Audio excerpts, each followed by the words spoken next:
avec ADHD. Un atelier de formation de 2 jours a réuni dans la région des Plateaux, plus précisément à l'évêché d'Atakpamé, les 21 et 22 janvier 2021, 30 leaders communautaires dont 10 chefs traditionnels et 20 parajuristes. Cette session de formation organisée par l'organisation non gouvernementale Autopromotion rurale pour un développement humain durable ADHD, dans le contexte de la pandémie au coronavirus qui sévit dans le monde entier, est financée par le Fonds des droits humains mondiaux. L'atelier a été ouvert par le directeur exécutif de ADHD, en la personne de Dinadia Frédéric, après le mot de bienvenue du chef projet, Adiavou Maouvi. Le projet FGHR est financé par la fondation FGHR qui est basée à Washington, D.C., aux États-Unis. Le projet vise à réduire les violations faites aux femmes dans les communautés. Nous avons ciblé 10 communautés dans lesquelles nous allons exécuter le projet.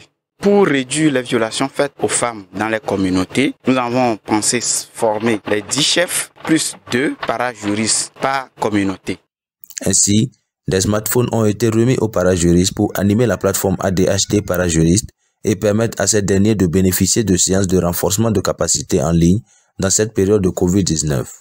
Nous allons les doter des smartphones, communément appelés Android, créer une plateforme WhatsApp sur laquelle les parajuristes vont faire les dénonciations des violations faites aux femmes, des violations en général faites sur les droits humains. Nous allons les doter mensuellement des crédits de communication pour pouvoir se connecter, pour pouvoir dénoncer les violations faites aux femmes. Et nous allons les assister à distance à travers la plateforme. ADHD sera dedans et ADHD va les assister dans les résolutions des conflits. Non seulement ils vont faire les dénonciations des violations, mais essayer de régler à l'amiable ces violations faites à l'endroit des femmes. Ce système que nous sommes en train d'explorer nous permettra d'éviter les contacts. C'est pour éviter beaucoup de contacts que nous avons mis en place ces smartphones.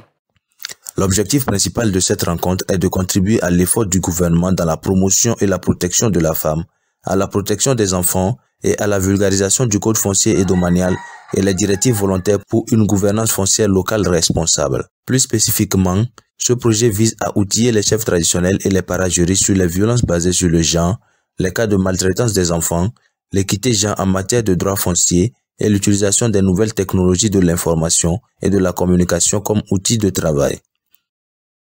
Cette formation, elle est très pertinente. Moi, ce qui m'a beaucoup intéressé, c'est surtout les violations. Dans les foyers, ce que nous remarquons, vraiment, ce n'est pas facile. Et ce matin, à notre rencontre, on nous a parlé des violations, des types de violations, les violences physiques, morales, psychologiques, économiques.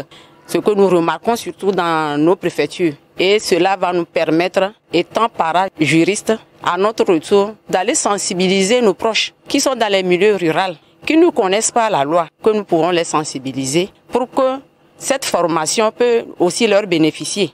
Nous allons les faire comprendre aussi que ce type de violence que les hommes font envers eux, elles ne devront pas se taire comme ça. Elles devront vraiment dénoncer pour qu'on puisse résoudre ce problème au niveau des foyers. À nos jeunes sœurs, nous devons leur dire que nous, étant les parajuristes, nous sommes là. S'ils ont des problèmes, elles peuvent nous aborder, partager avec nous pour qu'on puisse vraiment briser ce silence.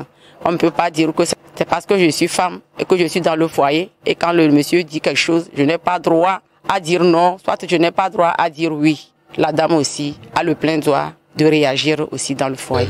Vraiment, c'est un sentiment de satisfaction totale par rapport au thème qui a retenu notre attention ce matin. Donc, ce renforcement de capacité dont nous avons bénéficié ce matin vraiment vient encore nous renforcer sur le travail que nous devons faire. Nous avons débattu sur un thème tellement sensible. Les débats ont été menés avec beaucoup d'aisance. Les projections faites sont des vécus quotidiens qui nous rappellent le travail que nous avons encore sur le terrain. Et nous sommes acteurs en tant que chef canton, invités avec des parajuristes. Nous avons un très grand rôle à jouer dans nos communautés pour pouvoir remettre les femmes dans leurs droits. La rencontre a été animée par 2 formateurs dont M. Frédéric Dinadia, directeur exécutif de l'ONG ADHD, et M. Abdou Rachidou Matieri, chef programme foncier en charge de la communication à l'ONG ADHD.